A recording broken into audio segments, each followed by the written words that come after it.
రాజీవ్ ఆరోగ్యశ్రీ పేదవాడు ప్రాణాలు పోతుంటే కాపాడుకోలేని పరిస్థితి, ప్రతి పేదవాడు నిస్సహాయంగా తన తండ్రో తన తల్లో కళ్ళ ముందే చచ్చిపోతుంటే కార్పొరేట్ హాస్పిటళ్లకు బిల్లులు చెల్లించలేని పరిస్థితి. అందుకే ఆనాడు కాంగ్రెస్ పార్టీ రాజీవ్ ఆరోగ్యశ్రీ పథకాన్ని తీసుకొచ్చి ఆనాడు 2005-6లో 2 లక్షల రూపాయలు ఉచితంగా ప్రభుత్వం వైద్యానికి అందించింది. ఇవాళ పథకమే కదా 10 లక్షల రూపాయలు ఈరోజు రాజీవ్ ఆరోగ్యశ్రీ పథకం రూపంలో ఈరోజు పేదలకు మనం అందిస్తున్నాం కదా. అందుకే మిత్రులారా, ఇవాళ ఏ పథకమైనా తీసుకోండి, డబుల్ బెడ్రూమ్ ఇల్లు కావచ్చు, లేకపోతే సన్న బియ్యం కావచ్చు, లేకపోతే ఈనాడు పేదలకు అందిస్తున్న 200 యూనిట్ల ఉచిత కరెంటు కావచ్చు, రైతు రుణమాఫీ కావచ్చు, రైతు భరోసా కావచ్చు, ఆడబిడ్డలకు ఆర్టీసీలో ఉచిత బస్సు ప్రయాణం కావచ్చు. ఇవాళ ఇవన్నీ మన ప్రభుత్వం అమలు చేస్తున్న పథకాలే కదా. 2 సంవత్సరాలు పూర్తి చేసుకునే సందర్భంగా మున్సిపల్ ఎన్నికలు వచ్చినాయి. ఈ మున్సిపల్ ఎన్నికల సందర్భంగా నిన్న ఒక ఆయన ఢిల్లీ నుంచి వచ్చిండు. లావు మనగాడు లడాయికి పోతేనంట వెనకాల 3 నూకుడు మనగాళ్ళు వచ్చిరట. భారతీయ జనతా పార్టీ అధ్యక్షుడు, జాతీయ అధ్యక్షుడు నిన్న పాలమూరుకు వచ్చిండు. ఆయన వెనకాల కిషన్ రెడ్డి, బండి సంజయ్, డీకే అరుణ గారు ఆయన వెనకాల పోయారు. మరి నేను అడుగుతున్నా, ఈరోజు కిషన్ రెడ్డి గారిని, బండి సంజయ్ గారిని, డీకే అరుణమ్మ గారిని మీ జాతీయ అధ్యక్షుడిని తీసుకొచ్చింది కదా, మాకేం అభ్యంతరం లేదు. మోడీ గారిని, అమిత్ షా గారిని, మీ నాయకులు ఎంతమంది ఉన్నారో ఢిల్లీ మొత్తం, దేశం మొత్తం ఉన్నోళ్ళ అందరినీ తెలంగాణ రాష్ట్రంలో మున్సిపల్ ఎన్నికలలో ప్రచారానికి తీసుకురండి. ఒక్క మున్సిపాలిటీ అయినా మీరు గెలుస్తారేమో మా కాంగ్రెస్ పార్టీ కార్యకర్తలు చూసుకుంటారు. మా కాంగ్రెస్ పార్టీ కార్యకర్తల సత్తా ఏందో ఇవాళ బీజేపీ వాళ్ళకు చూపిస్తారు. నేను అడగదలుచుకున్న బీజేపీ జాతీయ అధ్యక్షుని 2014లో నరేంద్ర మోడీ గారు మా మహబూబ్నగర్ జిల్లాకు వచ్చినప్పుడు పాలమూరు రంగారెడ్డి ఎత్తిపోతల పథకాన్ని జాతీయ ప్రాజెక్టుగా చేస్తాము అని అన్నాడు. 3 సార్లు మోడీ గారు ప్రధానమంత్రి అయ్యాడు. 12 సంవత్సరాలు బీజేపీ అధికారంలో ఉంది. మీకు చేతులు రాలేదా పాలమూరు రంగారెడ్డి ఎత్తిపోతల పథకాన్ని జాతీయ ప్రాజెక్టుగా ప్రకటించాలన్న ఆలోచన కానీ మీకు దేవుడు ఇవ్వలేదా అని నేను అడుగుతున్నా. ఇవాళ కాళేశ్వరం ఇవ్వలేదు, జాతీయ ప్రాజెక్ట్ ఇవ్వలేదు, మెట్రో రైలు ఇవ్వలేదు, మూసీకి నిధులు ఇవ్వలేదు, రీజనల్ రింగ్ రోడ్డు పూర్తి చేస్తామని చెప్పలేదు. మరి ఏమి ఇవ్వడానికి మీ జాతీయ అధ్యక్షుడిని తీసుకొచ్చిరని నేను అడుగుతున్నా. ఎన్నికల సందర్భంగా మా పొన్నం ప్రభాకర్ గారు చెప్పిండ్రు, బీజేపీ ఏమిచ్చిందా అంటే గాడిద గుడ్డిచ్చిందని పార్లమెంట్ ఎన్నికల్లో చెప్పిండ్రు. ఇవాళ నిజంగానే బీజేపీ జాతీయ అధ్యక్షుడు తెలంగాణ రాష్ట్రానికి వచ్చేటప్పుడు గాడిద గుడ్డు తీసుకొచ్చిండు తప్ప ఆనా పైసా కూడా ఇవాళ ఇవ్వలే. ఏ మొహం పెట్టుకొని 12 ఏళ్ల తర్వాత కూడా నరేంద్ర మోడీ గారు ఇచ్చిన హామీ పాలమూరు రంగారెడ్డి ఎత్తిపోతల జాతీయ ప్రాజెక్టు ఇవ్వకుండా, మెట్రో రైలు 2వ విడత ఇవ్వకుండా, మూసీ ప్రక్షాళనకు నిధులు ఇవ్వకుండా, రీజనల్ రింగ్ రోడ్డును కట్టుకోవడానికి అనుమతులు ఇవ్వకుండా ఏ మొహం పెట్టుకొని ఇవాళ బీజేపీ వాళ్ళు ఇవాళ ఓట్లు అడగడానికి వచ్చిందని నేను అడుగుతున్నా. ఇవాళ సూటిగా నేను అడుగుతున్న బీజేపీ నాయకులను, బీఆర్ఎస్ బీజేపీ బంధం ఫెవికాల్ బంధం కాదా? వీణా వాణి బంధం కాదా? మీ శరీరాలు వేరైనా మీ తలలు ఒక్కటే కాదా? మొన్న జరిగిన పార్లమెంట్ ఎన్నికల్లో బీఆర్ఎస్ చచ్చే అవయవదానం చేసింది. ఎక్కడైనా ప్రమాదంలో ఎవరైనా చావు బతుకుల మధ్యలో ఉంటే వాళ్ళు సంతకం పెడతారు, నా మరణానంతరం నా కిడ్నీలు దానం చేస్తున్నా, నా మరణానంతరం నా కళ్ళు దానం చేస్తున్నా అని మనం అవయవదానం చేసేటోళ్ళని చూసినాం. కానీ బీఆర్ఎస్ దరిద్రమేందో పార్లమెంట్ ఎన్నికల్లో మా ఓట్లు మా సీట్లు బీజేపీకి దానం చేస్తున్నామని 8 మంది ఎంపీ సీట్లను బీజేపీ వాళ్ళని గెలిపించింది బీఆర్ఎస్ వాళ్ళు కాదా? ఒక్క సీటు కూడా గెలవలే. 8 సీట్లలో బీఆర్ఎస్ వాళ్ళ డిపాజిట్లు పోయినాయి. మరి ఇవాళ 8 పార్లమెంట్ సీట్లలో డిపాజిట్ పోయిన బీఆర్ఎస్ వాళ్ళు మేమే గెలుస్తామని రంకెలేస్తారు.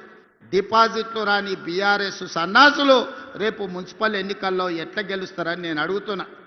ఎందుకు మీరు ఆలోచన చేయొచ్చు, బీఆర్ఎస్ వాళ్ళు ఎందుకు బీజేపీకి ఓట్లు వేపించారని.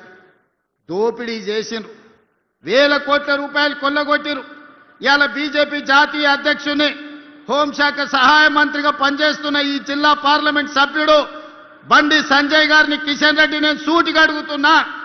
కాళేశ్వరాన్ని ఏటీఎంగా మార్చి 1000 కోట్లు కొల్లగొట్టిందని అమిత్ షా నరేంద్ర మోడీ గారు తెలంగాణ రాష్ట్రంలో అన్నమాట వాస్తవం కాదా? ఇలా కాళేశ్వరం మీద కమిషన్ వేసి అవినీతి లెక్కలు తేల్చి వీళ్ళని అరెస్టు చేయండి అని రాష్ట్ర ప్రభుత్వం శాసనసభలో చర్చ చేసి కేంద్రానికి పంపిస్తే సిబిఐ విచారణ ఈ రోజు వరకు ఎందుకు మొదలు పెట్టలే? దీనికి సమాధానం బండి సంజయ్ కిషన్ రెడ్డి చెప్పాల్సిన అవసరం లేదా? 1000 కోట్లు కొల్లగొట్టిన కాళేశ్వరం, 1,00,000 కోట్లు పెట్టి కట్టిన కాళేశ్వరం 3 ఏళ్లలోనే కూలేశ్వరమై కూలిపోతే ఇవాళ సిబిఐ విచారణ కోసం కేంద్ర ప్రభుత్వానికి శాసనసభ సాక్షిగా నిండు సభలో తీర్మానం చేసి సిబిఐ కేసులు పెట్టి కేసీఆర్ను హరీష్ను బొక్కలో తొయ్యండి అని అసెంబ్లీ సాక్షిగా తీర్మానం చేస్తే 6 నెలలైంది, అతి లేదు గతి లేదు, సిబిఐ విచారణ లేదు. మరి దేశ ప్రధానమంత్రి అమిత్ షా గారు కాళేశ్వరాన్ని ఏటీఎంగా మార్చుకొని 1000 కోట్లు కేసీఆర్ కొల్లగొట్టిందని చెప్పినప్పుడు విచారణ చేసి బొక్కలేమని మీకే కదా మేము అధికారం ఇచ్చింది. మీరు ఎందుకు వాళ్ళ మీద కేసు పెట్టలేదు? దీని వెనకాల ఉన్న మర్మమేంది, మాయేంది అని చెప్పి నేను ఇవాళ బీజేపీ వాళ్ళని అడుగుతున్నా.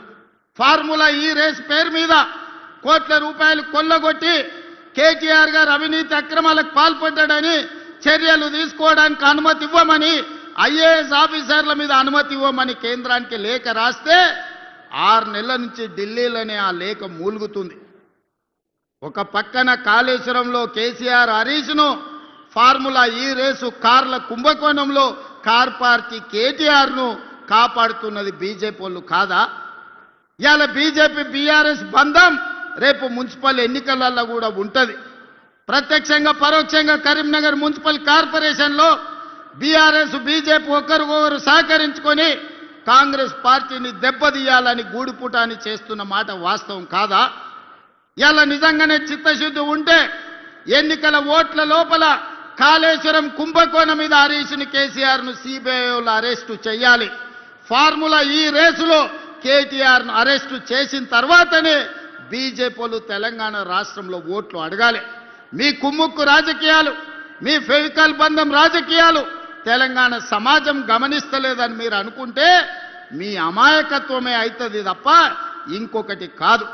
అందుకే ఇవాళ సూటిగా అడుగుతున్న బీజేపీ నాయకులను, మీ జాతీయ అధ్యక్షుడు వస్తే అనా పైసా దేడు గాడిద గుడ్డు తీసుకొస్తాడు. ఈ రోజు అవినీతికి పాల్పడ్డ బీఆర్ఎస్ వాళ్ళని మీరు కాపాడుకుంటూ మీరు ప్రొటెక్షన్ మనీ తీసుకుంటున్నారు వాళ్ళ దగ్గర. ఇవాళ మీరు కాపాడడానికి వాళ్ళ దగ్గర మీరు మామూలు వసూలు చేసుకుంటున్నారు తప్ప మీరు వాళ్ళని అరెస్ట్ చేసే పరిస్థితి లేదు. అందుకే మిత్రులారా, తెలంగాణ సమాజాన్ని ఆలోచన చేయమని నేను చెప్తున్నా. ఇవాళ బీజేపీ బీఆర్ఎస్ వాళ్ళు చీకటి ఒప్పందంలో భాగంగా కాంగ్రెస్ పార్టీని దెబ్బతీయాలని చూస్తున్నారు. 2 ఏళ్లలో మీరేం చేసిండ్రని మమ్మల్ని అడుగుతారు. నేను అడగదలుచుకున్న 10 ఏళ్ళు కేసీఆర్ ఏం చేసిండో, 12 ఏళ్ళు నరేంద్ర మోడీ ఏం చేసిండో లెక్క చెప్పండి. 2 ఏళ్లలో మేము ఏం చేసినామో శాసనసభలో లెక్క చెప్తా. ఒకవేళ మీకు ఈ వేదిక మీద నుంచి 2 ఏళ్లలో మేము ఏం చేసినామో ధైర్యం ఉంటే లెక్క రాసుకోండి. గుండె బగిలి సస్తారు బీజేపీ వాళ్ళు, బీఆర్ఎస్ వాళ్ళు, లెక్క రాసుకోండి అని చెప్పి నేను ఈ వేదిక మీద నుంచి చెప్పదలుచుకున్నా. విద్యార్థుల కోసం ఈ 2 ఏళ్లలో 70,000 ప్రభుత్వ ఉద్యోగాలు ఎల్బీ స్టేడియం సాక్షిగా, శిల్పారామం సాక్షిగా ఎన్నో ఏళ్ల నుంచి నీళ్లు నిధులు నియామకాల పేరు మీద తెలంగాణ ఉద్యమం జరిగితే నియామకాలు మీరు చేపట్టకపోతే ప్రభుత్వంలో 70,000 ఉద్యోగాలు మేము ఇచ్చినాం. 70,000 మంది తలలు లెక్క పెడతా. ఎల్బీ స్టేడియానికి ధైర్యం ఉంటే రమ్మని బీఆర్ఎస్ బీజేపీ వాళ్ళకు నేను సవాలు విసురుతున్నా. ఇవాళ మీరు బీసీ ఎస్సీ హాస్టళ్లు ప్రకటిస్తే 5 పైసలు ఇవ్వకపోతే ఎక్కడెక్కడనో రూములలో బాత్రూమ్ లేక పిల్లలు కష్టపడుతుంటే 100